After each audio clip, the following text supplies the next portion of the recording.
Good evening, everybody. I'm Go Home, and this is Rail Talk Live. We show up every Saturday night. Well, almost. I think I kind of broke my record there by being absent a couple of times. That's okay.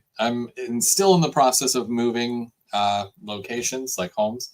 So yeah, it's been kind of rough the last month or so, but I think going forward we'll be able to get back on track more or less and start doing more Saturday night streams and more builds in the near future. We're going to get started very, very soon. It's almost 8 o'clock. We usually start at about 8 o'clock.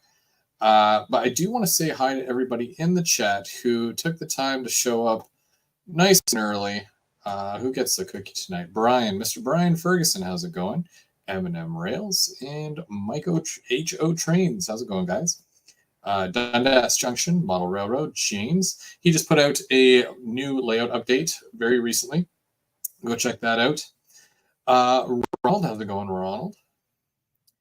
And I was chatting with the guys earlier. Ronald was asking how the move is going. It's been a long month, but we're almost there. I think this is like the last week, and the movers to come take the big stuff, the dressers and whatnot, the things that I can't strong arm. That's all happening on Wednesday. So I'll be in the new house on Wednesday. So that'll be fun. Who else do we have? Roger Coleman, how's it going? Steve, I did send you a link, Steve. StreamYard does not like me. Don't take it personally, but keep trying. Keep trying. You got some time still. And we've got Dwight Curley. How's it going, Dwight? Anthony Borden, how's it going? And yeah. So we do have some guests tonight. I'm going to kind of do a recap here of everything that's happened over the last, it's probably been about 2 months now. I think we've been working on this thing for 2 months. It actually started as an idea because I've done these group kit builds in the past, but I've never done a wood kit build. And last January, I spoke with Nick from ITLA, and we were at Springfield. And I said, hey, we should do a thing. We should, because I've never done a wood kit before. And of course, Nick has been great, and he's been sharing his secrets and his tips and techniques on how to do these kits. And he's been amazing walking us through this. And I feel like I've got a really good kit to show you tonight. So how's it going, Scott? And we got Sparky. And Nelson, how's it going, Nelson? So this is the kit here. This was where we had landed. So it's the York Industries kit from ITLA, and there's many different versions that you can do. In the book, which does have color pages to it, which is amazing, it gives you a whole bunch of different examples of how you can build this kit, whether it's a backdrop building or a three-dimensional building. And we all decided to do our own thing, right? Because you can build this kit in many different ways.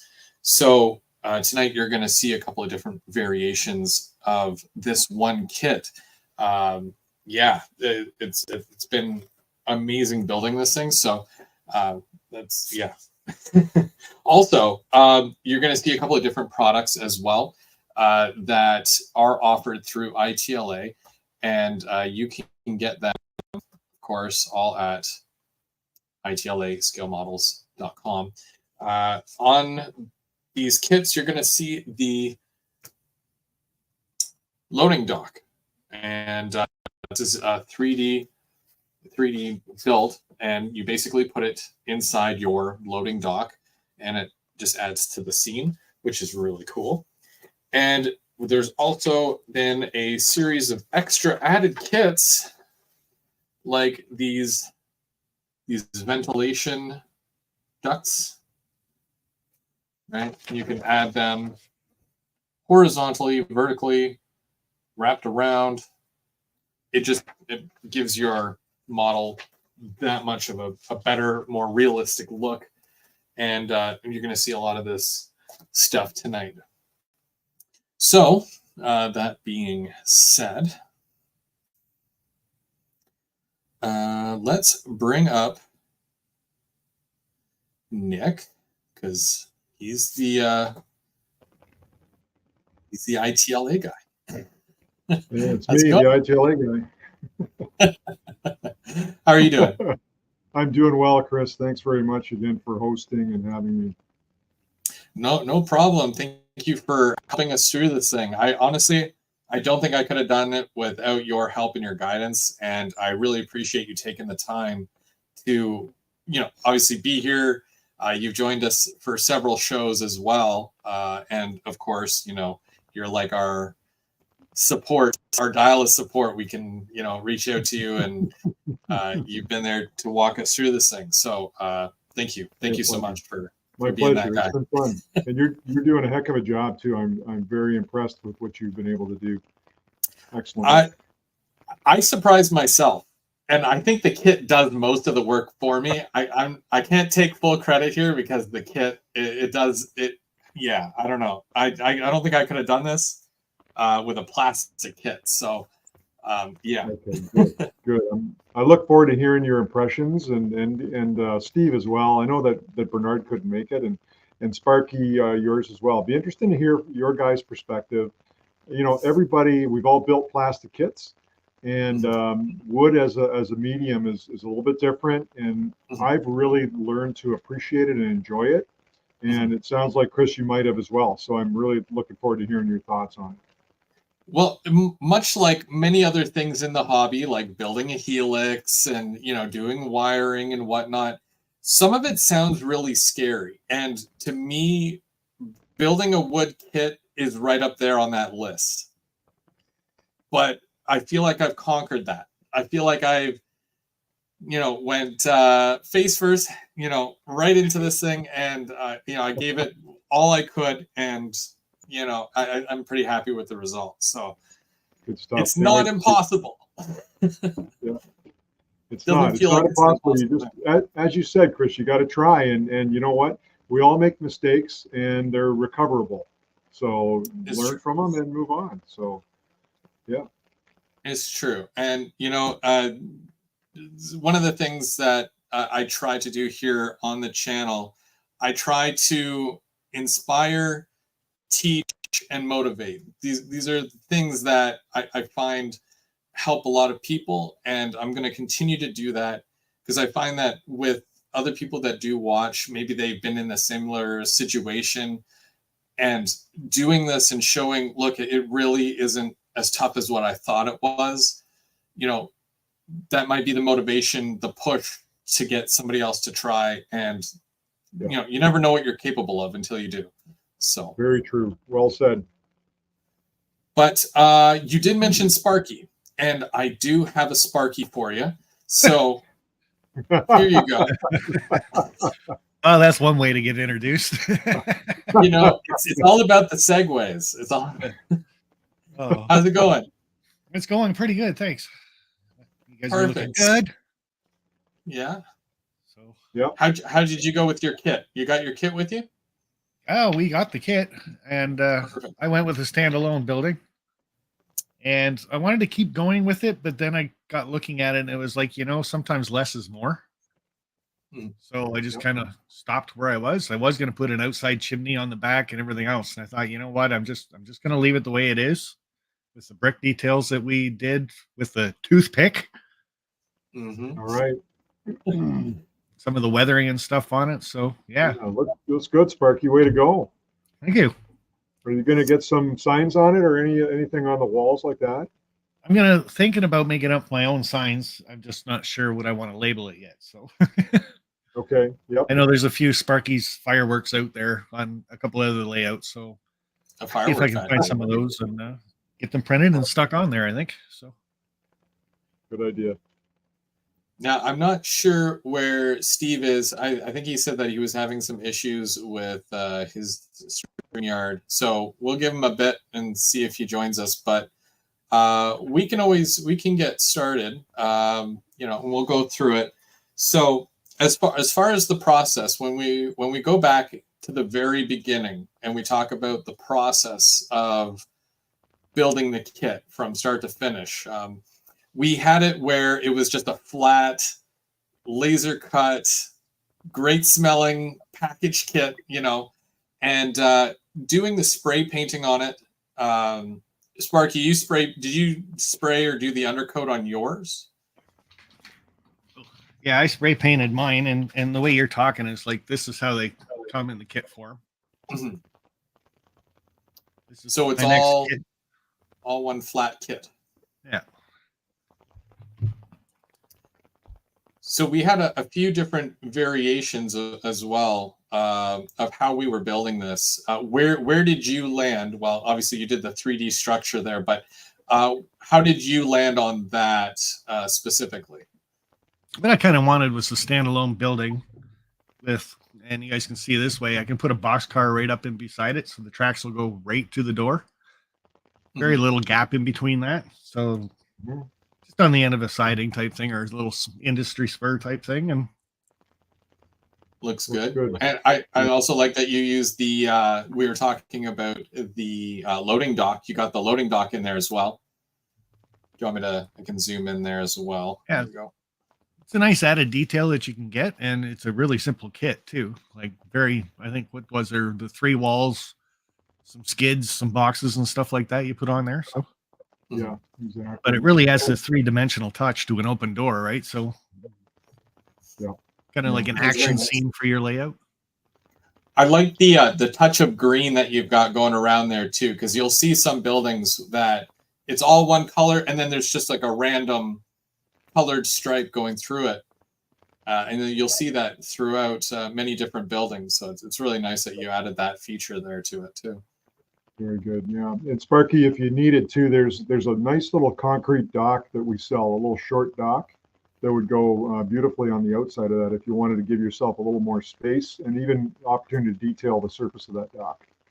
Yeah, I think I got that for the next kit that we're going to do, or I'm going to do anyway. So, okay. But, I know where you wanted the rails really close to the building, boxcar right in beside it. Oh, okay. Gotcha. Okay. Right, so. Okay. Looks good though. Way to go. Now, what about the roof detail? You added a lot of the roofing details to it as well. I'll zoom back in as well here, so we can see it. Personally, I think I kind of skimped out on the roof details. I got the air conditioning unit, small piece of ductwork that goes down in it, to the roof vents, and just side by side, right? And then the chimney. Honestly, less is more, though. I think that you hit a very good point here with, how much of the kit do you actually use? But the thing, like, so, you've got me up close right now. Like, see if I can get those roof vents. Like, a lot of this detail, like the air conditioning. Look at the chimney. You can see all the bricks individual there too. On the roof vents themselves, you can see the little louvers, lines in them for sheet metal and things like that. Like, for a wood kit, the detail in them is amazing. And as long as you go really lightly with your paint, like do many coats, you don't lose that detail. Mm-hmm. Like, you're not covering it up with the paint. So it's one thing I did find very amazing with the kits, Nick, is how much detail's in the wood and how much you can actually, it actually stays there when you're painting it and preparing it and stuff like that. So, well, thanks. I'm glad you noticed that, Sparky. Yeah, they're pretty resilient, and as you learn, I think just dusting with the spray can gives you a great base coat and even your main primer, kind of like your main color coat. And if you keep those coats light, then you don't obscure any of the detail at all, whether it's brick or rivets or parting lines, sheet metal like you noticed. Glad to hear you say that, though. Thanks very much. You're welcome. Just a side note here, Steve. I tried putting the link to the stream in the chat there. Try going through that way. That is just for Steve, just because he's part of the hit build tonight. So hopefully that works for you, bud. But we'll see what happens. Hey, you've got something else set up on the stream where you click on it and you have to sign in through YouTube or Facebook. So it's a little added security feature you've added to it. I wonder. So hopefully it works going through the chat. Hopefully, yeah. Yeah, it booted me out the first time too. So. Oh, weird. Yeah, I'm still trying to get used to the whole StreamYard. I don't know. It's weird sometimes, but yes, to touch on the painting. So painting the walls and whatnot, I do find that it really absorbs and it takes in the color. When you use spray paint or when you use a more watered down acrylic as well, it really takes and absorbs into the wood really nicely, actually. It gives it a nicer finish, and it doesn't bubble up like it would on plastic. Because on the plastic, it doesn't absorb, so it sits on the top, and it gives it a weird finish, especially with the spray.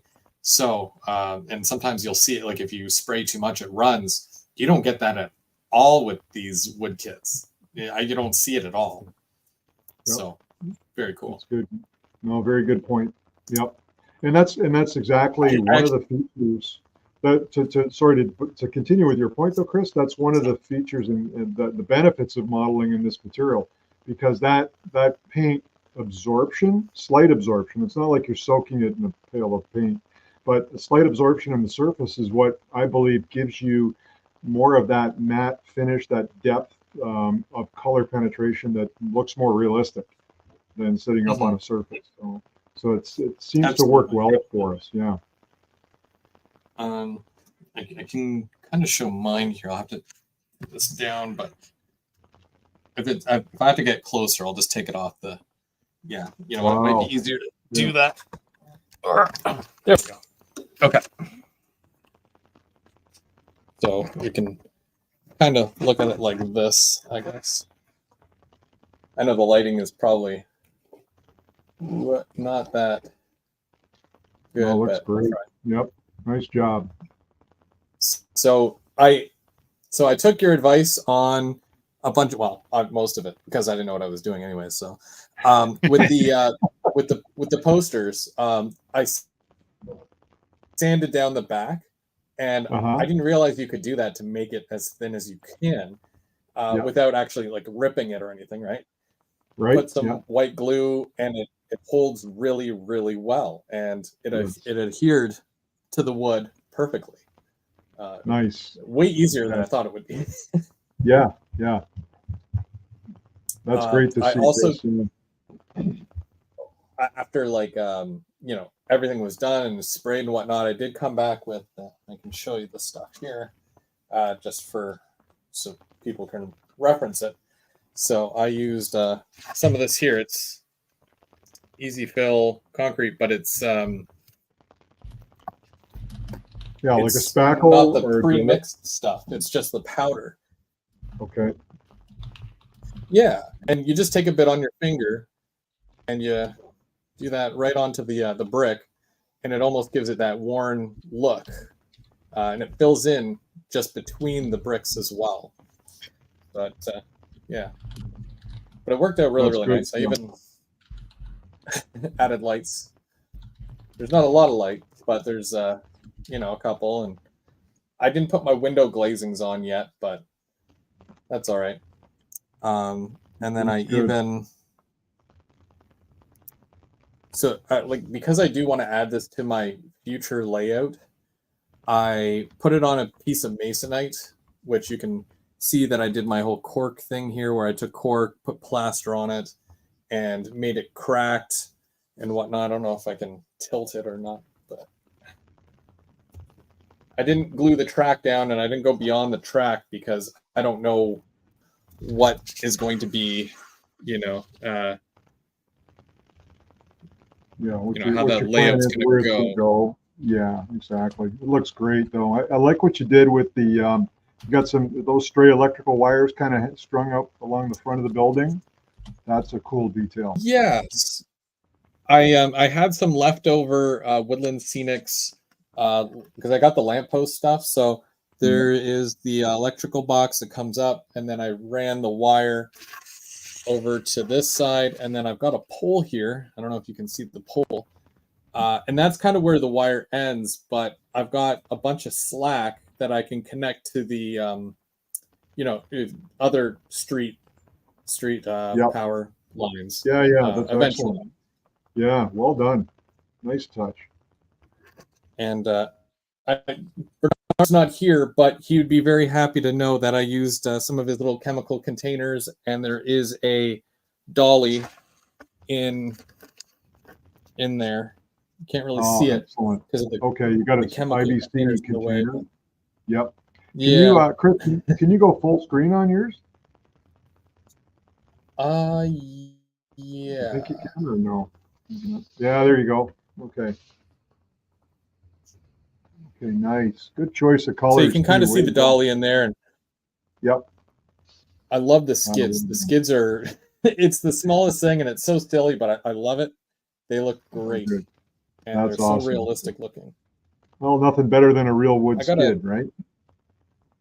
That's true. That's true. I can adjust that. And where's the... Yeah, because I'm using the just plug system.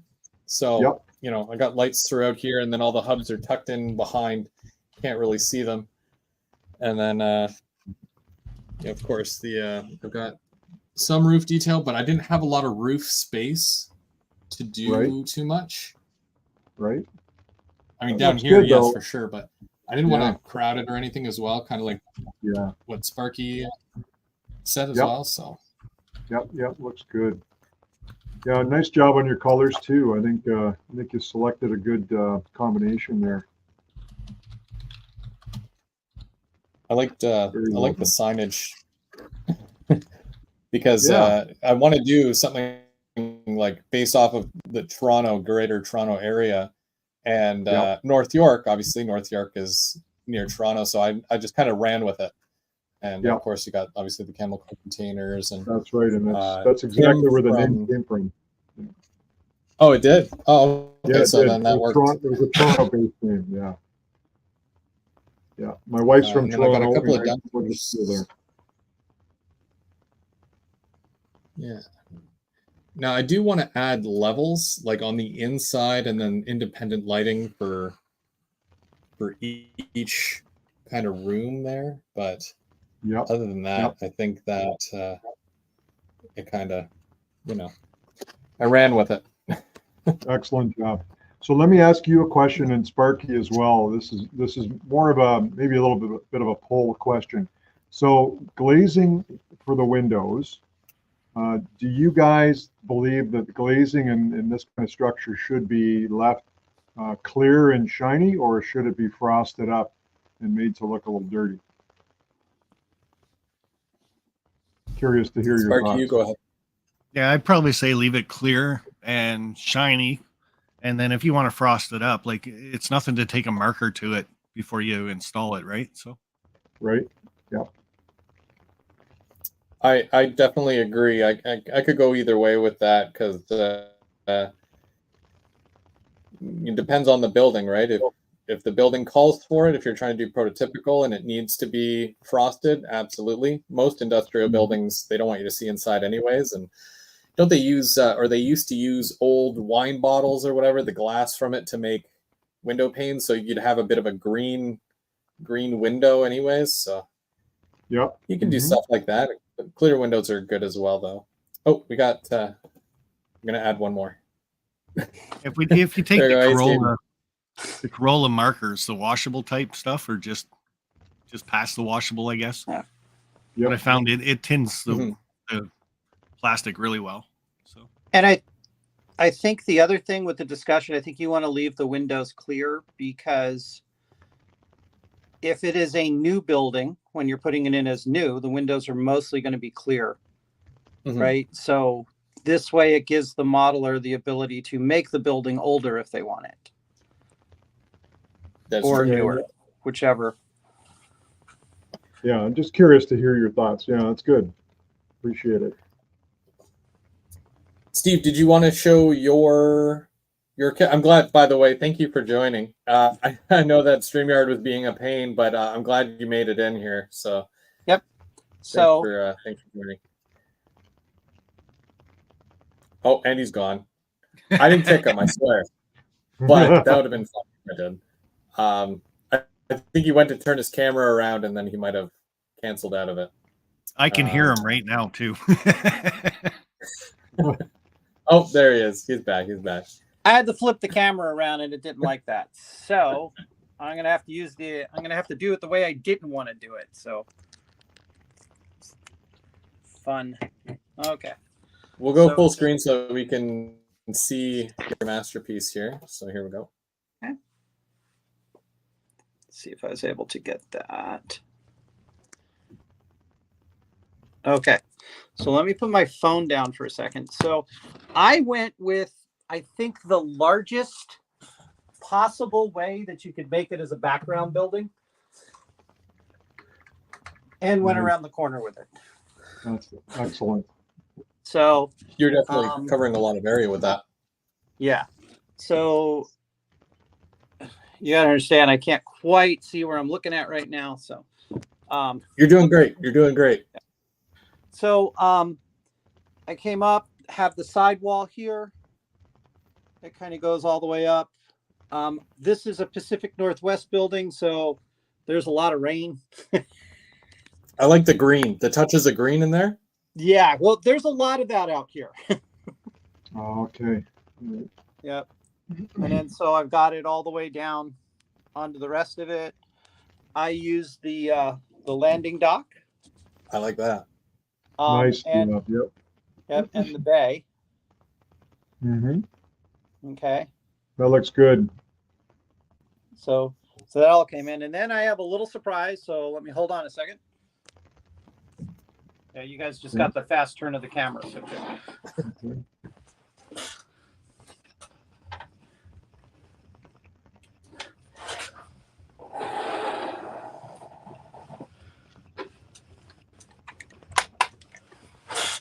We got a Ryan layout in the chat there. How's it going, Ray? Happy Valley. How's it going? Dan's model railroad journey. How's it going? Full house tonight. So I just had to say, it's not that I don't like your building. Okay, now you got to boot him. Oh. Hold on a second. Oh, jeez.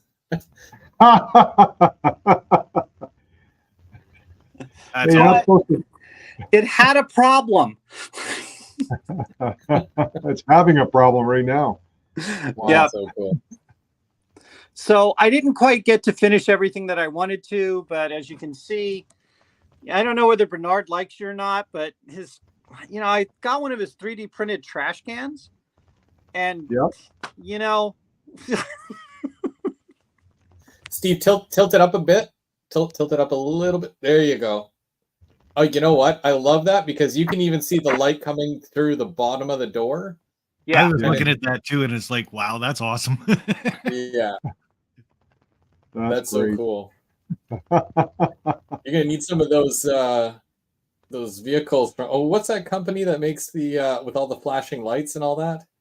Yeah, actually, I have the flashing lights for the vehicles. I just didn't get to it. So I think that would make an amazing scene. That's great, Steve. Yeah, love it.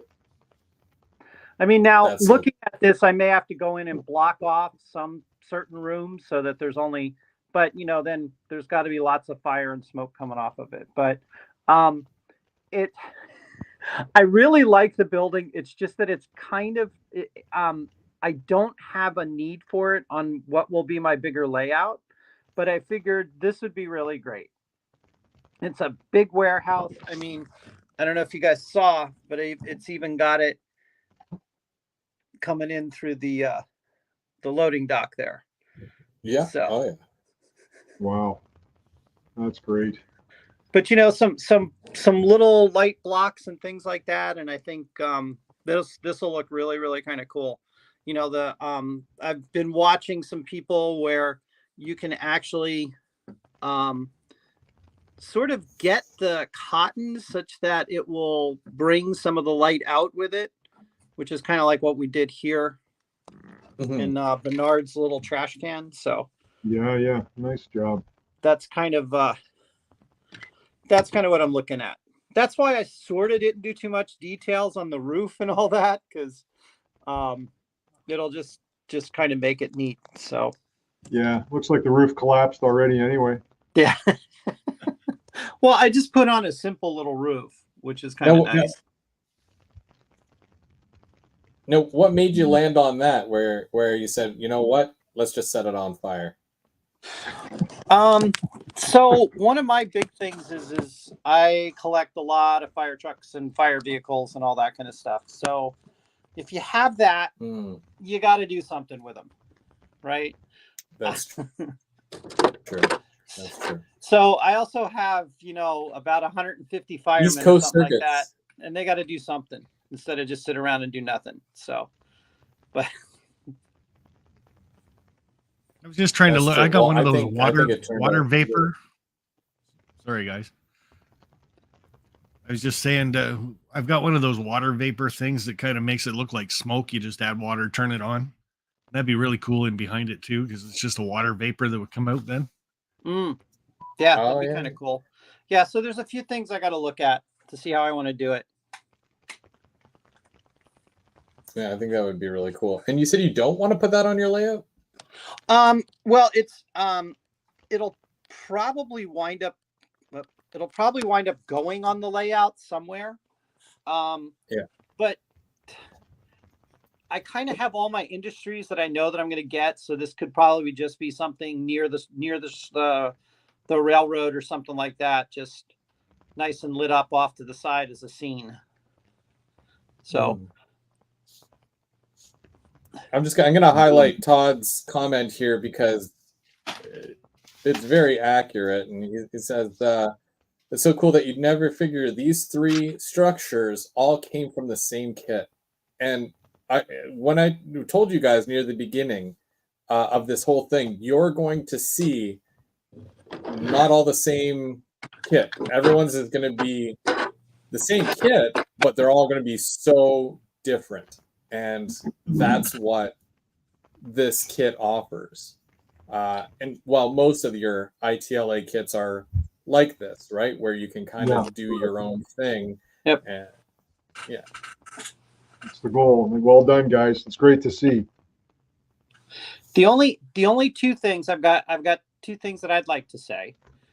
One, doing this building, and anybody who wants to do an ITL, because I'm sure they're all going to be the same, it is really important to prime your parts first. Because of the amount of paint that the wood sucks in. I kind of tried it with just straight paint, and then tried it with a little bit of the with a primer sealer, and it did really great. I mean, and then once you get that primer on there, this thing takes paint just gorgeously, and the whole surface and all that. And I know Sparky was saying it's real easy. It is very, very easy, and you shouldn't be intimidated by doing a wooden building with the ITL kits. It's actually easier than the plastic kits, which is really, really neat. It's very good. Yep. And the only other thing was we need some scuppers. We need some way to get the water off the roof. Okay, so Bernard, it's up. I got to talk to Bernard then. He makes me scuppers for another kit, but I was going to ask him to provide me some smaller packages so I could put them on these individual kits as well. But agreed, that would be a nice detail. But yeah, other than what that, is a scupper? I really liked it. A scupper is like an eaves trough, but for on a big building like that, it's going to be a kind of like a trapezoidal shaped bin, like a bin at the roof line that would collect the water off the roof and bring it down a pipe. Oh, okay, cool. Yeah. So I just want to touch on.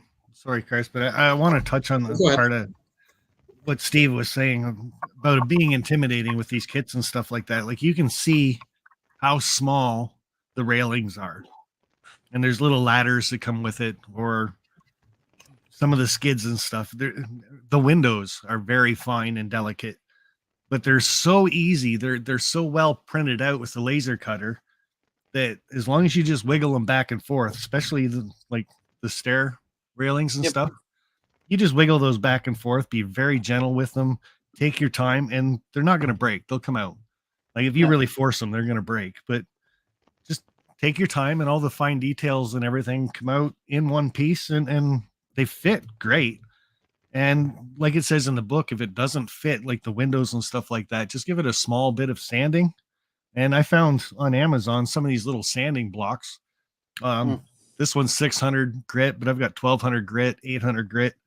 And it's really good for the windows and stuff like that because you just hold them in your finger and just back and forth type thing. It's such a fine sand grit. But yeah, it's just take your time with it. It's the biggest thing, and it's one of the easiest kits you're ever. When it comes to plastic kits and wood kits, I think I'm throwing out all my plastic kits. Like, wow, that's awesome to hear. And just so everybody knows, this is not paid political announcements at all. This is all great. No, for sure, it's not.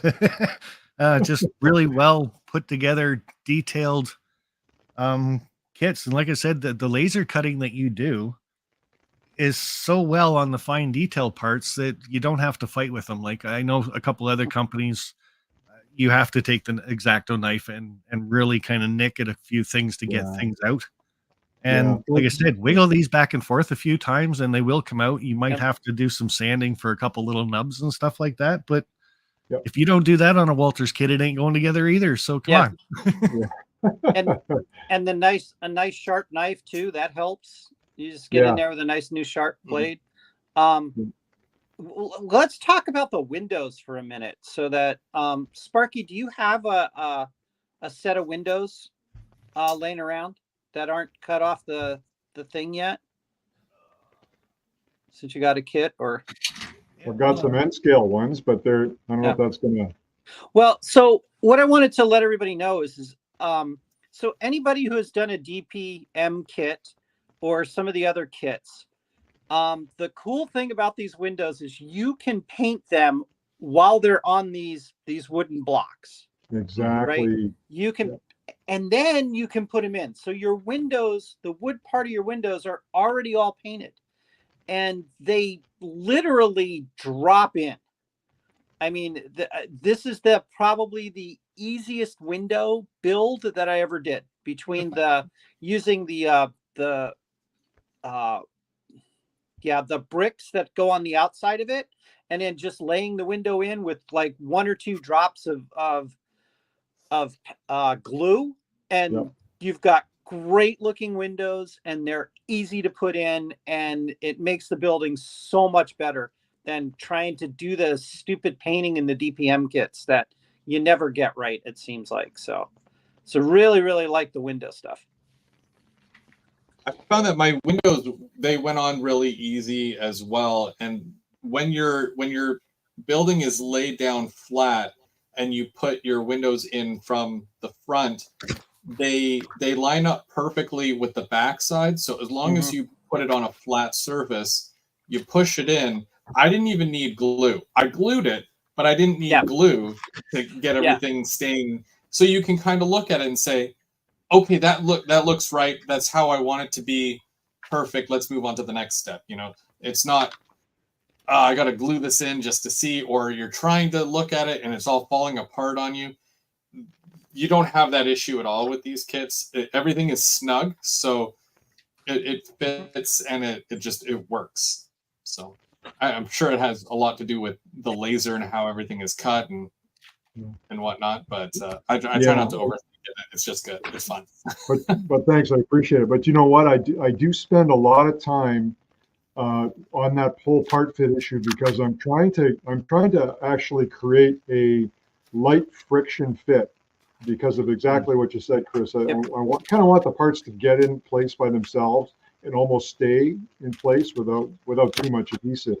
But I hate picking up a model and all the parts fall off in your lap kind of thing. But it's a fine razor's edge because the laser is going to be as good as its focal alignments are, and it's the cleanliness of the optics. So it's a little bit more of a challenge on my part to keep the systems clean and to keep them running like that. But in all honesty, I put a lot of effort into those window fits and those part fits because I really believe that for you guys as the modeler, to me that says quality, and I enjoy experiencing that kind of fit and finish when I'm building something, and I guess that's just something I try to design in. I like that it's all separate too, like the window sill, the window frame, and what would you call the header on the window? The Yeah, archway? they're called lintels or yeah, exactly, or headers. Yep. Yeah. So because they're all separate and I've done plastic kits, you guys have seen me do them on the channel. Normally they're all molded as one piece, and then I have to sit there with a little brush and try to not get that paint on the rest of it. Yeah. Where with these, I sprayed them all separate, all their different colors, and then I add them all, and the hassle is gone when you do something like this. So it's great. Yeah, agreed. And I do try to design with that in mind. So really trying not to mask too many parts at all, if any at all. So that's why your brick walls can be painted separate from your window sills and window headers. Window frames are separate, like Steve noted. And as I think Sparky's showing us, that you just spray them right in the carrier sheet. And when you cut them out, you install them, and you're pretty well done, and you're done. Yeah. Just glaze from the rear end. And you picked up exactly, Chris, the design intent is mostly with the wall flat on the surface. You press fit everything in from the front side, and it flushes up to the back side. Everything is consistent and clean. And then when that's the primary thought in how to install those windows. There is a second way to do that. And I'll show you an example right here. This is an N scale building. This is N scale Olympia, by the way, not York. I chose to do Olympia first because it's a little simpler, but I haven't installed the window panels in there yet. And on the back side, you'll see the surface is clean and available. So then what I will do in this case, I will just take, I'm looking around here for a piece of material, MDF. Let's just suggest this is a cleaner piece. And all I'll do is I'll hold that piece up to the backside, such as this, or I could even clamp it so that when I turn the building around and I start to install my windows, I just push up against that backstop, if you will. And again, all the windows will be set to the correct depth in the wall opening. And that's how it's designed to be built. And nice and clean execution, I believe, is what that gives you. It's very seamless in that respect, where when you put it all together and it's all painted, it looks like it's one piece. It looks clean. There's no bump outs. There's no light bleed. Right. I don't see any of that stuff. So that's good to hear. I like it. Yeah. So there's a couple ways. You can either build each wall individually, then frame the building up, or you can build the whole thing in one shot, like I'm doing here. And I think you mentioned it earlier, Chris, about using some spackle too. You can close in some gaps in your pilasters if you don't like the way they're looking. Then you can shoot the whole thing with your primer or your main color, and then go back and install the windows and surface trim. So a quick example: this is the same building. This is N scale again. This is the same building, just built in its standard format. I'll hold it this way. So what I had done was, again, I installed those windows after I framed this building up, using that piece of wood block on the backside, and this allowed me to spray the whole building in one shot. So I'm going to go back now. I kind of cheated this one. I was just doing it fast as a proof of concept, but I'm going to go back and I'll hand paint some of the brick surfaces just to change the tone a bit away from base gray into something, probably reddish brownish. So that's the new N scale Olympia. It's on my website right now, actually. Oh, nice. Yeah. I like the thing on top there where you would put like, is it almost like the not a billboard? marquee, but Yeah. the billboard. Yeah. Exactly that, a billboard sign. Yeah. Exactly. Oh, Those are I think cool too. I think that's another thing that was extremely unique about your models was the bricks themselves. Let me see. I don't know if I can get in close enough to show any of the bricks. Here, I'll go full screen for you here. Let's just see. There you go. You better hurry before the thing burns down. Yeah. I'm not sure if it's gonna. So look, okay, you can see. So if you look, you can see how there is different depths of the actual bricks in there. You don't. I have never seen that on another kit before. I know this isn't quite really the best focus.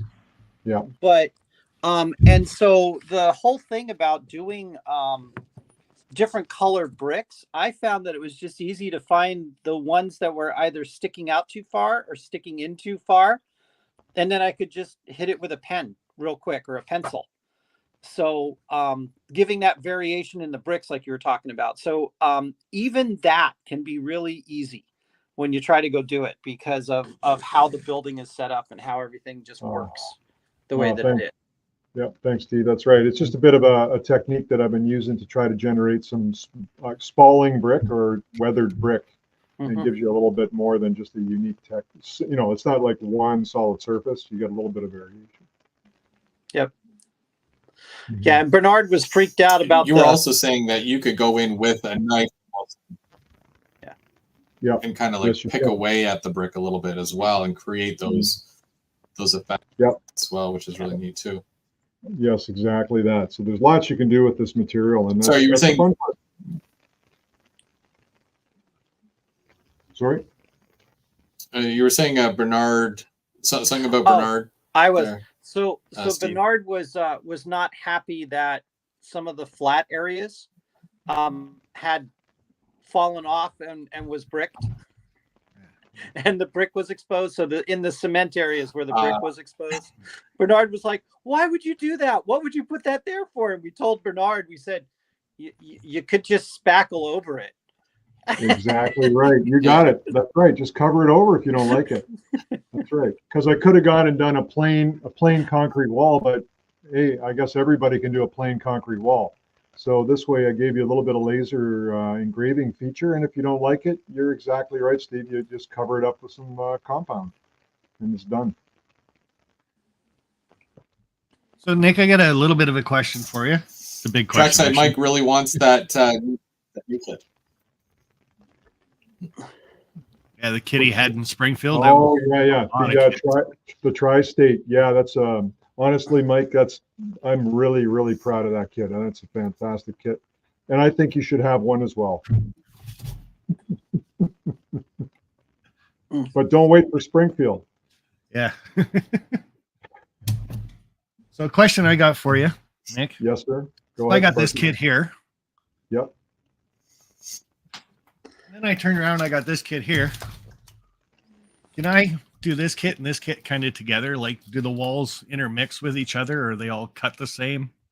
Yeah, the tabbing structure should match, and I believe they will between those two kits. And even if they didn't match, Sparky, it's easy to adjust those tabs with a razor saw. This wood is soft enough to cut with a razor saw nicely, so they will dovetail joint together. Okay. If you had to do a little adjustment, easily done. So again, with this kit, could we get your module type kit and make this bigger? Yeah. Just add to the walls and stuff then? Exactly. Yes, you can. So everything's interchangeable, all your kits? For the most part, I'll say there's a little bit of geometry that's different on some of the taller modular wall panels, the 4-story ones that I offer on the website.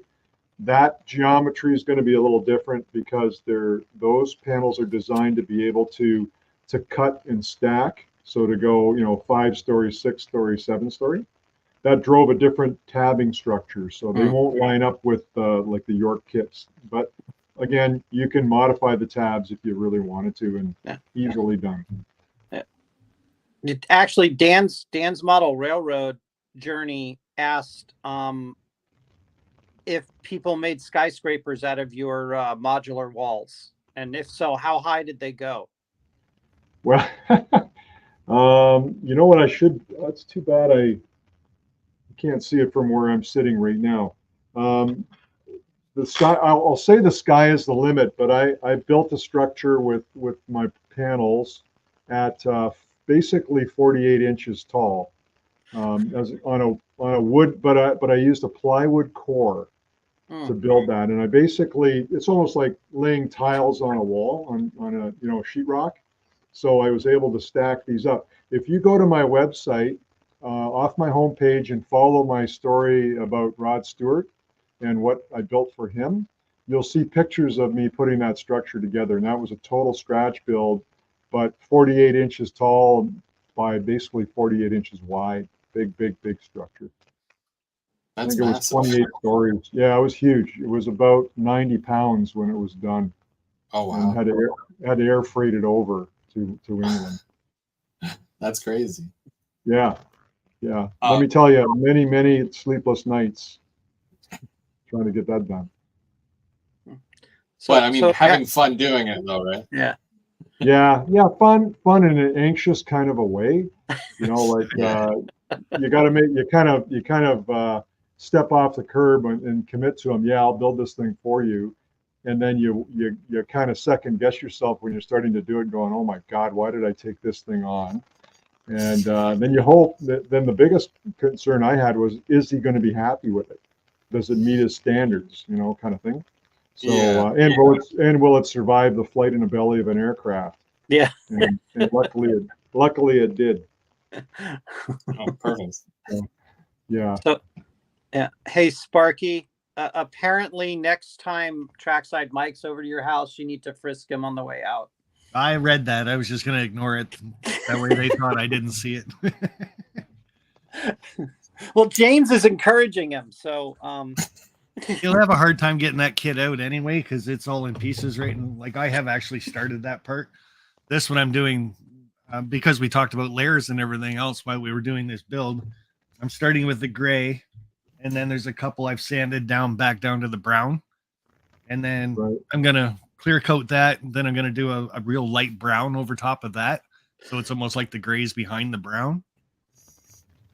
And just keep trying to layer it up, right? So yeah, definitely do that, and you can also throw some light colors on there too, Sparky, just to cause a little more.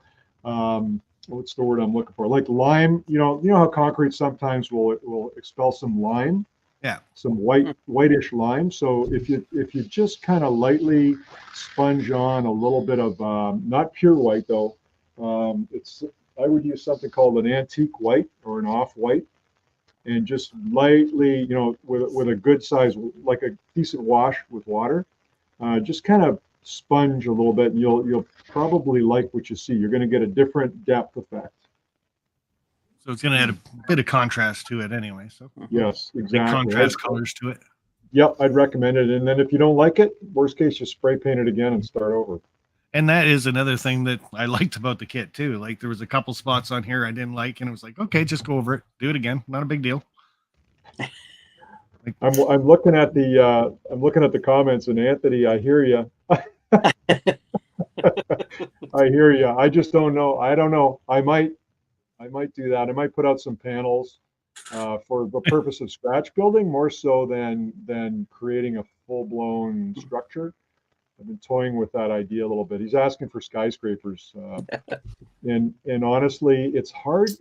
It's hard to compete with companies like like, is it CRM? I think they do a fantastic job with their buildings, but it's not in laser cut wood. It's going to be in either probably a cast resin or something like that for those kind of details. So it becomes challenging for me to get that level of detail with layering laser cut components. So I've chosen not to go that far down the path at this point because of that. Well, I think with your module kit Well, itself, even when we're talking the about, sky's the limit, right? So anybody can do Yeah. whatever they want with your module kit without you actually having to create the actual specific kit for them. So Exactly right. So I think, to answer Anthony's question, I might look at putting out skyscraper panels, and then you pick up as many as you want, and you create, like I did, create a structure by sticking these things together on a backdrop surface or some core surface that you construct. that would be awesome, because when we talk about a lot of these skyscrapers or large downtown buildings, the footprint itself for some of them, it would be all building and no layout at that point, depending on the Yes. size of your layout. Yep. Especially in HO scale. N scale, you can get away with a lot more, but HO scale, I'd love to see some backdrop kits that are just, posted to something, and then you've got all your design on the front. You don't have to worry about so much the sides or the opposite side or how deep it is, because you can stagger those flat buildings anyways to kind of make your own scene. So it would be neat to see something like that, especially like the taller buildings. That's you know, right. in relative size to the trains, they tower over them. So it would be neat. Speaking of skyscrapers and stuff like that, Nick, what is it? Canada's miniature wonderland or something that's downtown Toronto? Right. Do you have any kits down there? No, I don't. They no, we never got. I went to visit them at one point, and they pretty much did their own work. So they weren't. I didn't think they were too interested in picking up stuff from me. Yeah. Okay. At the time, I would have loved to help, but is there any famous layouts out there that you can think of that have your kits? Besides the obvious. Besides that guy that's over. Which shoulder am I pointing at? This shoulder. Besides that one, of course. I don't know. It's you don't. Every once in a while, I'll see a few of the kits appear in pictures of guys' layouts, either on the web or in magazines, and it's kind of cool when you can see and recognize that, hey, that's the York kit on that guy's layout. And I don't see it too often, unfortunately, but I guess not everybody, to the point that you made, Chris, not everybody will take the leap from a plastic DPM kit into a laser cut, masonry wood kit. And I think you've understood, and all you guys are now seeing the virtues of this material for that type of architecture. Yep. Usually when you guys hear of laser cut kits, you think about Bar Mills, you think about Foss, you think about those guys who do great work, but they're usually wood sided, sometimes East Coast type of structures. Okay, so I've chosen not to do that. I'm doing the downtown, back alley, industrial connection to the railway stuff. That's what I like personally, and that's kind of that's the area that I'm trying to fill in the hobby, I guess. Yeah. Well, and I think too, using some of your modules and all that, I think you can easily put together government type buildings too, right? Because if you think about it, the government buildings are usually, they're not very pretty looking. They're just kind of industrial looking, so just with more windows and things like that than this kit had, right? Because you don't have any windows down on the lower level. It's all up on the upper side. But I think if I remember right, looking at some of your modules, you have windows that are more staggered, and plus you can always cut these. You can always, I think it would be easy to cut these down to a size that you wanted to, if you needed to. Yeah, 100%, Steve, and or add on, right? So, to Sparky's point, will this kit match this kit? Heck yeah, sure. You can make it match if it doesn't already do it out of the box. So, I think I'm looking at some more of the comments here, and I think Trackside Mike noted, like the stuff behind me, these kits behind me, look at that large, that's a kit that we sell actually. That's the rear side of the South Side Hotel. the red brick building beside it, if you can see that, I'm going to try to reach over there. So that red brick building, that's the front of this building. This is the actual rear wall set that goes on that, but I sell it as an industrial type rear wall. You know, the back of a fancy hotel may not be very fancy, right? It's usually utilitarian. So my thought was, hey, I could put a back wall on the Southside Hotel, but I can also put it out there as an industrial structure, and that's exactly what that begins to look like. I've seen examples of guys putting 2 or 3 of those together, and you can make a massive industrial structure, backdrop wall, if you wish, backdrop industrial structure. And that's the cool stuff about, you know, it's about, and I'm not 100% good at it either, but when you can envision how to stack things or how to place these buildings and what can go with what, you can create yourself a very unique and realistic, you know, structural setting. And it doesn't have to look like the Walthers catalog, right? It looks like what you want it to be. Well, and you know, to that point, for those of us who have ridden trains and been in a lot of places and all that kind of stuff, 90% of the time when you're on the train, right? Because we model the train, most of the people model the trains and model the tracks, right? Mm-hmm. Most of the stuff you see from the tracks is not the pretty side. You know, you don't get the pretty side of the, I know this sounds weird, but you don't get the door side of the grocery store. You don't get, you know, you get the back sides of everything, the things that just are, well, okay, we needed to hide that, and it's utilitarian. You know, you don't get the nice, pretty arches and things like that, you know. Exactly right. Yep, you're right. You get the back alley stuff, right? So, and that's, I personally, I like that. I like seeing that kind of stuff. I used to ride the train from Windsor to Toronto, going back and forth to school in my university days. And I love just sitting at the window, looking at all that gritty stuff all the way up and down the railway. Now, for the kits, and I'm sure we can each have you know, a different answer for something like this. I want to know everybody's the toughest part of the kit they had to do, and what they felt was the funnest part to do on the kit, if that makes sense. So I'd say start with the toughest part. What do you guys think was the toughest part of this kit to do? I'll jump in on that and say the toughest part about it was learning it. It's like my hardest part was this top part here, and you can see this corner doesn't match up. So it's layering things on these buildings. It's not taking a picture of this side and going, okay, do these 3 strips, and then going over here and doing these 3 strips, because now they don't match up. So it's do everything all the way around first, then go all the way with the next level, all the way again with the next. But the biggest thing, the hardest part I found with this kit was taking my time. Like a Walters kit, you just glue it and go on to the next part, stick it together, sand it. If you can put some filler and stuff in with it, you can on these kits too, obviously, but it's just a matter of taking your time and learning how the wood will frame itself is kind of the word I want to look for. It all matches, it all goes together. You just have to know how to do it.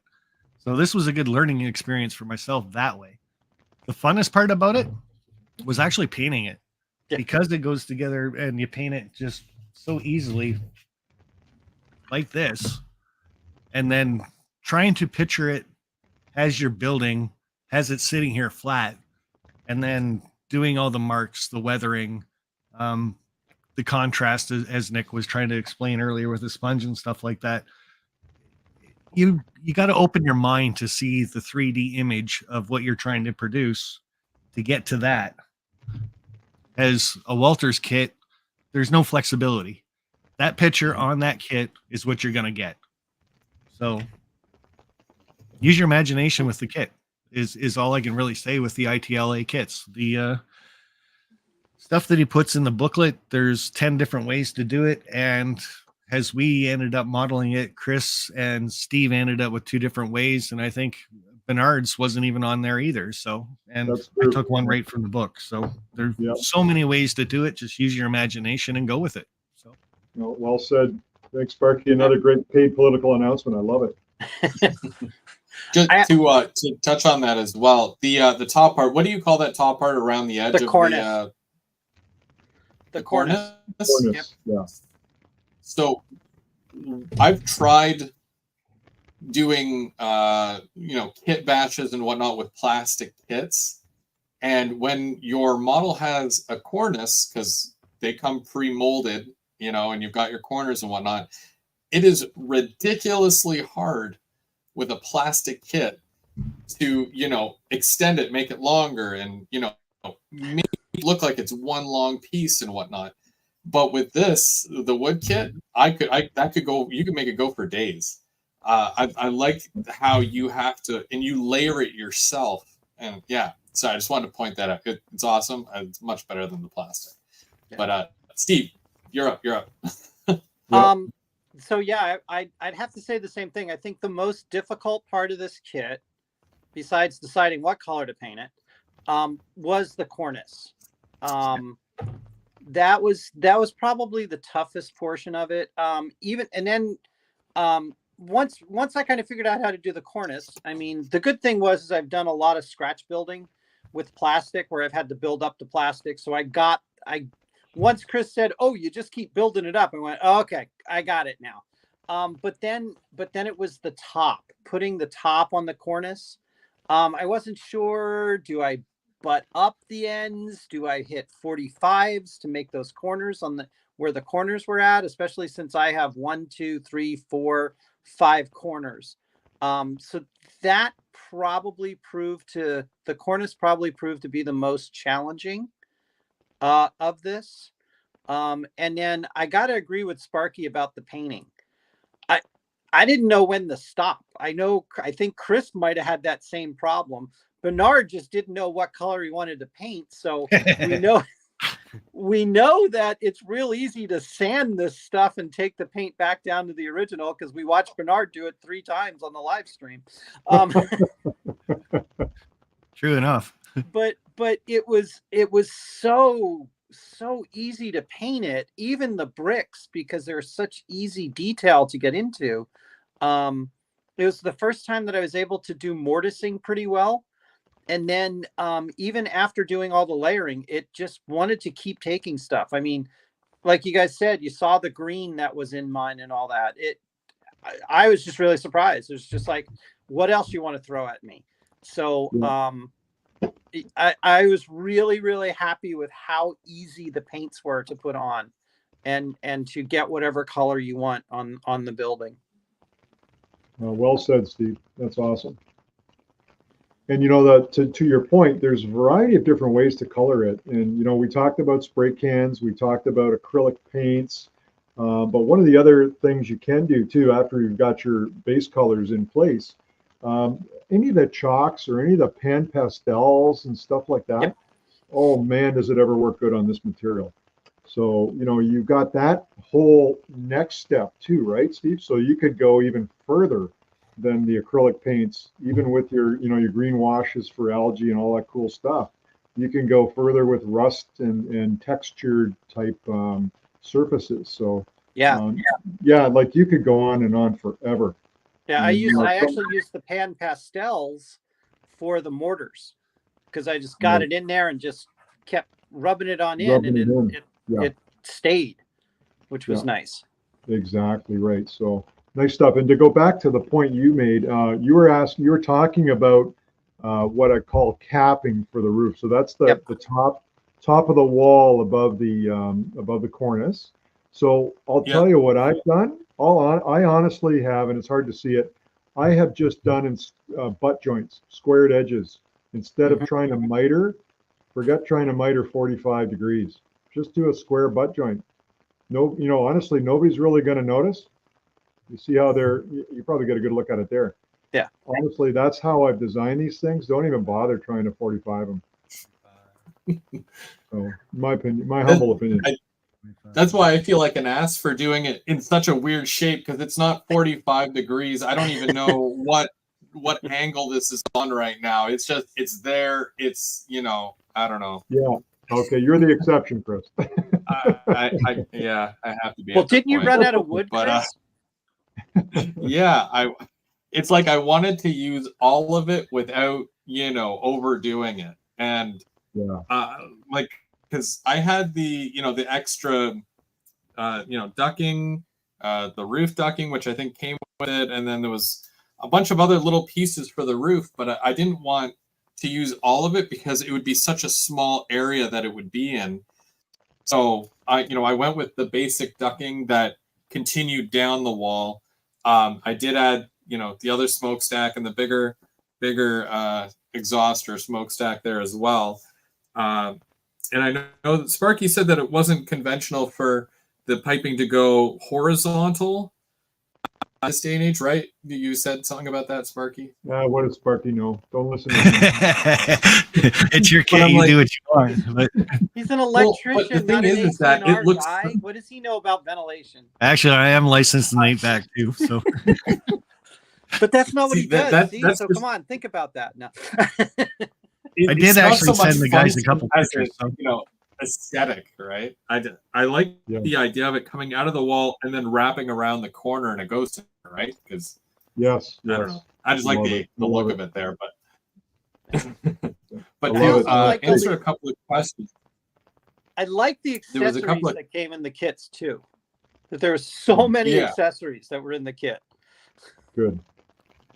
That's Yep. for sure. So don't throw out your it was- extra pieces either, because they'll come in handy for the next kit. So That's true. Good point. That's true. Yeah. There was a couple of questions in the chat there. Trackside Mike asked what I used for my road. Basically, I cut pieces of cork. So it's a big sheet of cork, and I cut little squares. I think they were 2x2s or 4x4s. 4x4 squares. And then I put plaster on it flat, let it dry, and then when you break it and put it back together, it gives it almost a cracked look. So I glued that down to masonite, which I'm probably going to start doing with most of my kits. That way it'll give the structure something to stick to, and then I can move it or add it to the layout, as needed. But it allows me to create a scene off the table and then bring it to the layout and then just add it with the track and whatnot after. Mhm. That all comes off, right? Mhm. That's just what I did. The Yeah. other question that somebody had, I believe it was Split Rock. He wanted to know what adhesives we all used. Mm.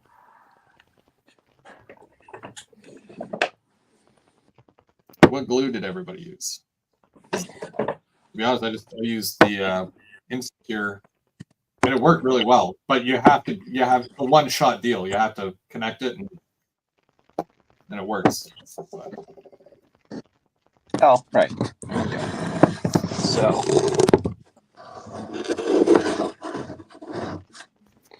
those are mine. I used Eileen's tacky, and then some of the detail parts I used the Insecure on it. The Eileen's tacky was nice because it gave time. It gave a little bit of time before it's set up. So I mean, if anybody has used it, it's really a PVA glue. So, but it, unlike other PVA glues, it sticks right away. So it's already sticky, but you still have time to move it around. It still gives you a working time. So that's what I've used on this. It holds really well. I don't think anything's coming apart. But you got to be careful. It's like a one-shot deal. If you glue it to the wrong part, I don't know. But yeah. Well, that's why the Eileen's is nice because that's water. It's water-based too. But you can clean it up, True. unlike the the cyanoacrylic, Mm. the Right. super glue. To kind of go back a little bit, because I want to mention when doing the kit, I think the toughest thing for me, as it's not so much tough as it was very painstaking, because it's doing every single little brick and going over just to make sure I've got different colors on all the little brick sheets. It takes a while, and you have to be really patient with it, but you'll be really happy with the results when you're done. It's like a labor of love, you know. The more you put into it, the more you get back. But Yep. it'll get to you after a while for sure. So I think one of the funnest things about the kit itself is the detailing. All the details, Yep. whether it's parts of the building or the things that you can add to bring it to life. The signage that you've included is very helpful. It gives you a good, you know, selection of like there's little signs like "Do not park here" and, you know, stuff like that, as well as you can bring your business to life with, you know, other signage that, you know, throughout. And of course, you know, Mini Prints is very helpful with all their little decorations that you can add, and even the other detailing kits that you can add. The dock, I really like the dock. But yeah, there's a very good selection included, even in just the base package. When you get the base building, there's tons in there, and you can add a bunch of stuff to it. So it's or you can it's just print off really your own fun doing all signs that too. stuff. Yep. Yeah. Yep. Thanks, Sparky. I think I'm going to have to put you on retainer, man. You just you're doing a good job there, showing all sorts of cool stuff. Don't worry, other I'm thing- ordering more kits. So That's great. So, Chris, I want to make one other point, and I noticed it on your building. You mentioned it a little bit earlier. What angle is that corner, the large corner that's to your right? This, Yeah, that's not a 90. I have no right? idea. That's not a 90, so it's somewhat less than a 90. Yeah. Yeah. So Yeah. that's And then all I did was I cut it on an angle this way, and then when I pieced this part up against it, I was able to cut it, and they're together. yeah, which is cool. But the point that I was going to make for everybody is that note that you do not have to have 90-degree wall joints all over as a norm. You can make your own wall angles. You can make angular buildings all day long with the product as well. So, and that's Chris's example right there. So a wall section that's probably sitting at maybe 80 degrees. I don't even know. I'm guessing, but that's pretty cool. So the flexibility is there to fit the footprint, perhaps, or to make something really unique. Yeah. Yeah. So I just wanted to show everybody. Chris was talking about the having to do all of the different bricks and all of the different colors. And we sat there one night watching him painstakingly with a tiny little brush trying to do it. And then I don't even know sat if I over can. there and I went, hey, you know, AK Interactive has these things called pencils.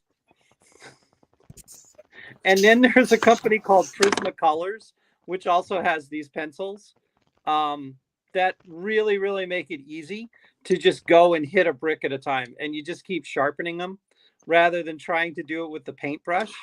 That was kind of what I did. I just took some of my pencils that I have for weathering and things like that, and use those to color in some of the different bricks. I didn't color in as many as Chris, because I think Chris actually did a different color for every brick on that building. Which we were sitting over there going, that's a little excessive, but you know, hey, it's Chris. So You know, once you get it going, it's like, okay, next sheet, okay, next sheet, and then you know you don't want to stop, and then eventually you finish, and you're like, oh, that's it. Now I gotta get another one. Yeah, and it was too. Like watching you, Chris, when you first come out with the toothpick and you were going on each individual brick. I'm like, are you out of your mind? Yeah, I know. There's no possible way I was going to do that. And then we come on to the next show the following week, and there I am with the toothpick for the whole thing doing bricks.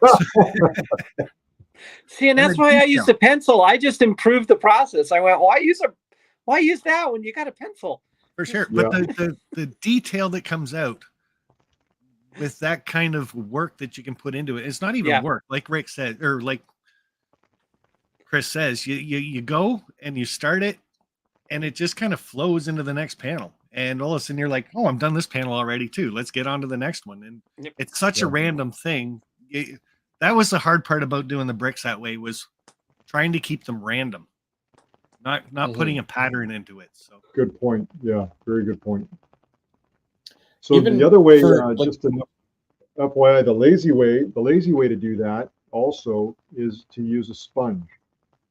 So you can, with the right texture sponge, you can go in and hit. Let's say you take, one of my favorites here. Take this paprika, this orange, right? And you can start, and you can make a wash out of that, and you can start dabbing that on a brown or a red oxide brick surface, and then you let that dry, and then if you wanted to, clear spray that matte clear, and then go grab your next color and sponge that on, and then where it's was the Nick lazy. that night? Where was Yeah. Nick that night? Just, I was who knows what I was doing, but yeah, we're out riding a that's bike, the drinking way. beer.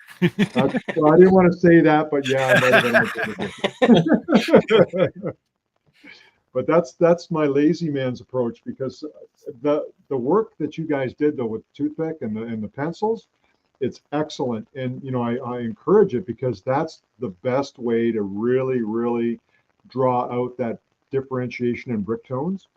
The way I just explained to you is the lazy guy's version, and the speed. It was looking for speed to get it done. So I'll let you in on that little trick. I'll do it both ways, but if I'm pressed for time, I'll use a sponge. I was like, well, I got a couple of months to work on this thing, brick by brick. Yep. Why not? Did you count them all? How many bricks did I put on that wall? Oh, too many. We No, will it's see you actually- at it Amherst wasn't- again, Nick. Yeah, that's right. Wear a cup. It actually wasn't too bad. I think that having that as an option and learning something like that, I'm going to carry that forward, and I'm going to do that with a lot of brick buildings now. And because I see what happens when you put in that extra work. And it's one of those things. I had someone, I showed, I think it was Mark. I showed Mark my building, and he said something that was very interesting to me, and it's that when you have a big layout and you're working on a big layout, you don't have as much time to do all these little things with the weathering and the detailing and stuff. But then when you have a small section, and this is I don't know, 14 inches long, like this way, and then whatever, the amount of detail that goes into the one thing that your main focus is on, like you put as much like effort into that or more, because it's such a smaller section that you're working on, and your focus is 100% on that. So doing something like this and then transferring it to your layout, it's very beneficial in that regard, because you get to have way more detail and whatnot. So yeah, well done. And you're sitting comfortably at your workbench, and you're not bent over your layout, and there's all sorts of positives. What about you, Nick? I mean, I'm sure you've done this kit 50 times over by now. Do you have a part of it that you are like, oh, great, I got to do this part of the building now? That you don't look forward to? Yeah. It's probably, I don't know, let me think. I'm looking at the buildings now. I would say where sometimes it's just because I don't have a lot of time, so I don't know. I'm maybe impatient. It's probably the brick painting that I probably dread the most, and that's why I'll go to the sponge trick to make it go faster. But I won't. The sponge trick may not give me it won't give me the great depth of detail that you guys got with your brick by brick. So yeah, I'll speed through the brick painting. I'll fake my way through it. So that's my little sin, I guess. Well, what's your favorite part of building the kit? Like, is there all right, windows, like what's your favorite part? You know what? My favorite part is, in all honesty, is weathering. I love to, after the kit's been painted and assembled, I love the weathering element because to me that brings life to the structure. You know, that puts it in the setting that I intended it to be in. It puts it in the era that I'd like it to be in. To me, that's where you can apply your own signature basically to the kit. You know, it's like Steve did with the green, the moss or the algae growth. That's fantastic. You know, those kind of details. Yeah. I love that stuff. So that's probably, I would say, the paint, the weathering at the tail end of it. After I've done all the assembly, you know, I designed it to all these things, trying to make them as easy to build as you can, and mostly because, you know, I appreciate we're short of time, and we don't want to, you know, you'll lose interest if you spend too much time doing one or two little things. So I try to make it as easy as possible to build, as accurately capable as possible, so you don't make too many mistakes. And then the paint is really what takes it from, you know, a good executed model to an excellent model. I think is the paint and the weathering is what will take you to that next level.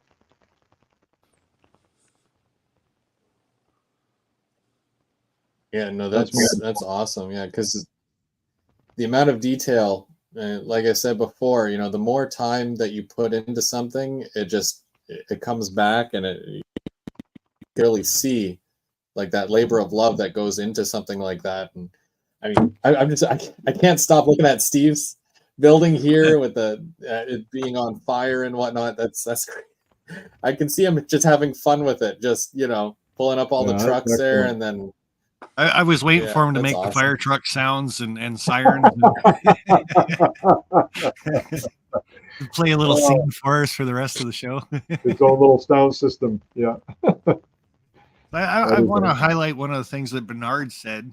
I think it was on our second show, and he brought up a good point. I think is have photos available of different brickwork and stuff like that. And he really zoomed in on some of the stuff, even the building that Mini Prince is in, and the different shades that are involved just with the same kind of bricks and how they've aged and weathered and deteriorated too.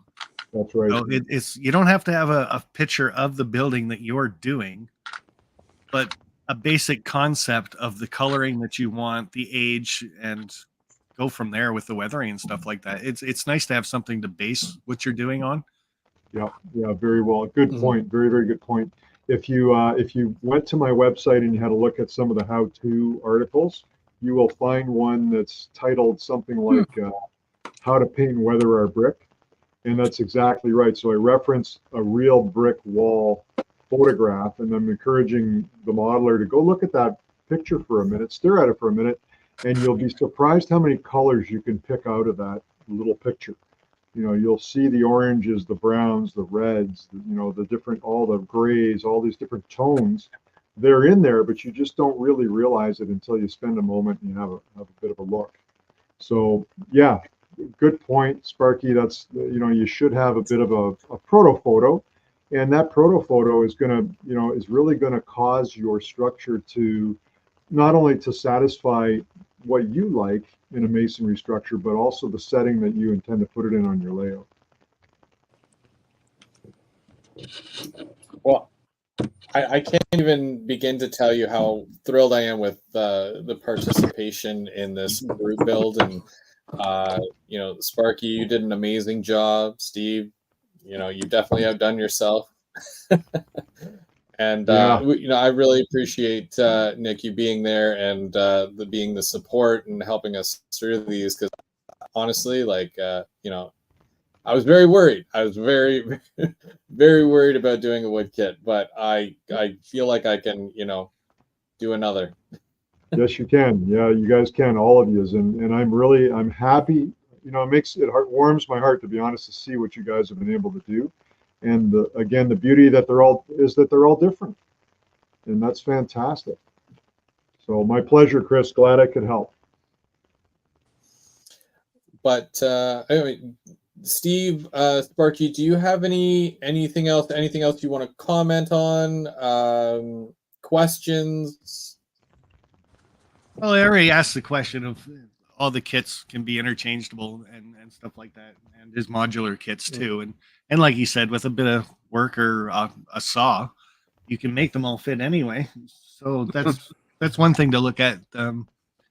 I would have loved to make this building just a bit bigger, but that's just my own personal preference, right? So I would have made like a little wider or something like that. But again, can you add other parts to it and modular kits and stuff like that? Yes, you can. So I know that for next time. So if I want something bigger, I'll make it bigger and order the parts to do so. Great having Nick here to help us along. Yeah. First wood kit for me. Well, second, basically. I started with another kit that Nick sent me and banged that off pretty quick just to see how easy these kits go together. We've kind of mentioned other wood kits out there, and it is a big difference between ITLA and some of the other companies. This is a very easy kit to put together. I don't think you could warp this kit if you tried. Don't take my word on that. You probably could if you tried. Yeah, you could if you tried. It's very durable, and what you can do with the kits, painting wise, just like I said, it's just an awesome kit to get. You don't have to make it the way it is on the picture. So I think that's one of the biggest things that amazes me about your kits is the picture on the box is not what I'm going to come out with. So right on, Sparky. Exactly. Other than that, all I can say is I will be getting, well, I do have a couple more of your kits to do. I will be getting more of them just because of the ease to them. And to bring up on M&M's comment about having a large layout, well, you guys can kind of see that. I do have the larger layout, so I got as far as I got with my kit, and it's on to the next thing. So, but I know the next kit I can put more details and stuff on. Like I said, first time really getting into this kind of a kit, and I look forward to doing more of them with the details that Chris put onto his model. Like that is amazing. And to talk about ductwork and stuff, I did send you guys a couple pictures of ductwork that is outside in Canada. Yes, you did. Yeah. It's just a little more white than it is gray, but it is out there. So that's great. That's great. Well done, other kits that you can get to go with these kits. Again, use your imagination. That's the biggest thing. When you go to ITLA scalemodels.com, look at the pictures, look at the kits, look at the add-ons you can get, use your imagination and go from there. Don't just look at the picture and say, that's what I'm going to make, because it's not what you're going to end up with. Nick, you have the printouts as well. Sorry to interrupt, Spark. You can print out the building pieces, right? Oh, on the reinforced concrete or the industrial wall module line has templates, both N scale and HO, that are printable. And yeah, you can mock up your own paper structure basically, and then that way you would know which types of wall panels, the real wall panels, you'd need to order, and we prepare for you. So, but otherwise, yeah, I don't have templates for every wall and every kit, but that product line I do, and it's a very popular one too. That a lot of guys grab because you can modify them so much. Those buildings are everywhere. You see them everywhere, right? So, yeah. So, Steve.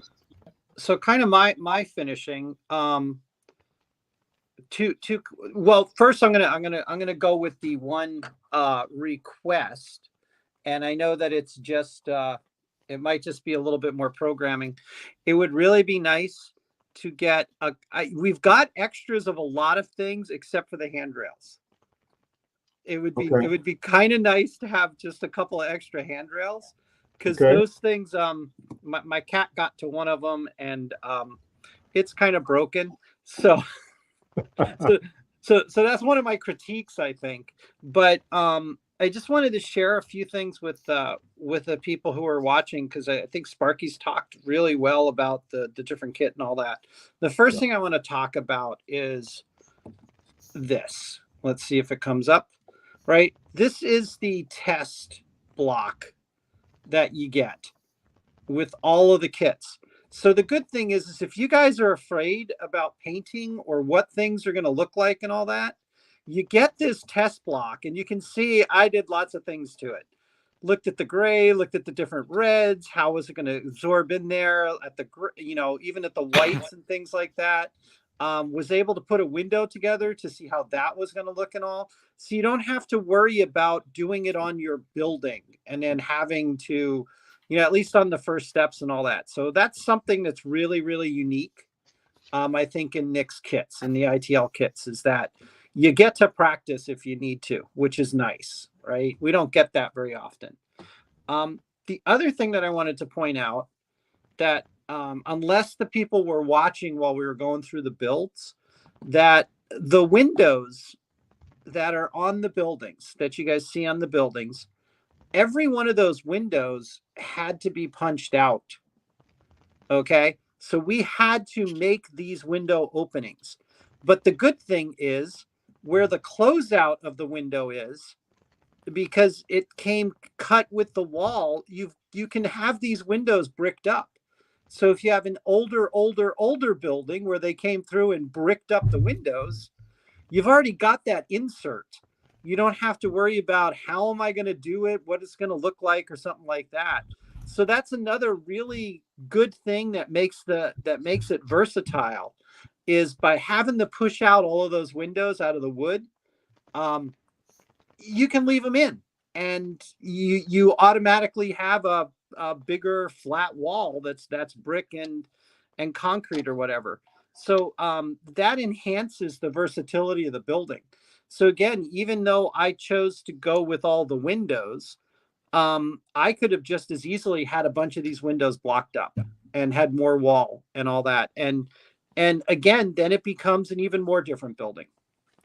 So yeah, really versatile, really easy to use. And it's a wood kit, but I don't know. I don't want to say that it's a wood kit, but it's not a plastic kit, but it's really easy and fun to use. Thanks, Steve. Excellent. Thank you very much. Well, I mean, that being said, I mean, again, yeah, just the customization that you can do with this kit, it's over the top. And, you can really, again, put as much into it or as little, and you can still come out with a great looking kit. You do your basic concrete, you do your bricks, and then you add your signage, your weathering, and then whatever detail parts you want to add. There's lots of options through the ITLA Scale Models website. Take a look. There's a lot of options there for you. You've done all the hard work for us, basically. You did all the research, you did all the 3D renderings, and all we got to do is just pick what we want and have fun building it. That's it. Yep, exactly. Make it happen. Yep. But we'll round things off here tonight. I know it's been a long 2 months and building these kits, and I'm looking forward to the next one now that this one's done. And the funny thing is that I don't ever normally finish something like fully to 100%. And even though I didn't add the window glazings or anything, I'm still very happy where it is. And I'm still gonna add it to the layout regardless. But I could keep going. I could probably keep going on it, but I'm happy where it's at right now. But I want to thank everybody. I want to thank obviously Nick for all the support through this whole thing, for providing these amazing kits right at the beginning. I don't know if you guys remember, but he did offer a discount as well for those who wanted to get this kit and join in on the build. So I appreciate, you're giving back to the modelers and you're helping out the community. And I know I appreciate it. I know they appreciate it. You're doing all the work. You're doing a great job, and we really appreciate your contribution to the hobby. And yeah, thank you so much. Oh, thanks, Chris. I appreciate that very much. Thank you. And of course, I do want to thank Steve and Sparky and Bernard, wherever Bernard is. I think we lost Bernard, but thank you guys for joining in. I could sit here and build kits all day, but building alongside you guys, it makes it that much more fun. So I appreciate your contribution as well, and building away. Yeah, thanks for putting this together, Chris. This was fun. It got me to do some stuff, which was kind of neat, and figure out what I wanted to do. And Nick, thanks a lot for the opportunity and being able to do this and all that, and let you see how we modelers have to deal with this stuff. Yeah, hey, great learning for me. I appreciate you very much. Thanks, Steve. And Chris, thanks very much for putting it all together, getting us together to do the wooden kits to start with. I know myself, being intimidated by wood, getting into a group build to start it off, to find out how easy it really was, made it possible for me. And Nick, having you along for the ride, well, you helped out a little bit. So it was great having you around, bud. And it's not every day the manufacturer comes onto YouTube and helps us build the kits that we are buying from you, and That's good. showing us the way that, or giving us some guidance on how to do it. It was just great both ways. So My thanks, pleasure. Chris. Thanks, Nick. Thanks, Bernard, for not being here and repainting your structure again for probably the 12th time on live TV. And Steve, yours does look amazing. I don't know. Do you need a lighter? He's a bucket of water. Maybe that. I don't know. So, but I had a great time for sure. It is. And I'd do this again in a heartbeat. So yeah, it's a lot of fun. Good. Awesome, Chris. Thanks again, man. Thanks for doing it all. No, not a problem. Again, here at the channel, we just looking to share the hobby, and I'm glad that we've got such an amazing community. All of you guys, you just make it that much better. Everybody who's watching, if you missed any of the build, any part of this, if you go through my playlists, I have a specific ITLA playlist. Go back, watch us struggle a little bit, just a little bit. You can catch all that action, and then right up to the conclusion today. So, yeah, it's been amazing. I'm looking forward to the next kit, and we'll probably do another group build in the future. See what happens, but for now, I got a train to catch. So you guys have yourselves a great night, and thanks again to everybody. Have a great one. Thanks, Chris. Take care. Thanks everybody for watching. Bye, Chris. Thanks everybody. Thank you, guys.